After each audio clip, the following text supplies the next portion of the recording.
ते निवडणुका पुढे ढकलणं म्हणजे रडीचा डाव आहे अशी टीका खासदार सुप्रिया सुळेंनी केंद्र सरकारवर केली आहे। तरीही हुकुमशाही असल्याचा आरोप खासदार संजय राऊत यांनी केलाय। पाहूया त्यांनी काय प्रतिक्रिया दिली आहे।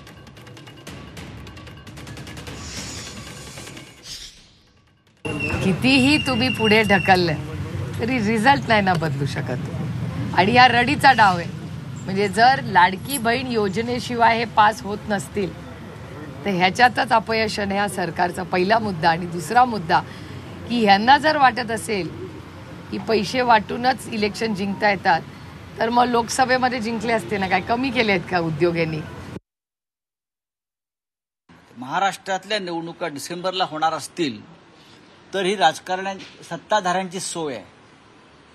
ज्यांना महाराष्ट्रात पराभवाची भीती वाटते, ज्यांना राजकारणात पराभवाची भीती वाटते, महाराष्ट्रात पराभवाची भीती वाटते की आम्ही निवडणूक हरू, आता निवडणुका वेळेत घेतल्या, तर त्यांनी अशा पद्धतीनं हा डाव टाकलेला आहे। कोणत्याही निवडणुका जर निवडणूक आयोग घ्यायला तयार नसेल, सरकार घ्यायला तयार नसेल, याचा अर्थ ही हुकुमशाहीच आहे। ही एक प्रकारे हुकुमशाहीच आहे। कुठे आहे राज्यघटना, कुठे आहे संविधान? याचं उत्तर कोणी देईल का?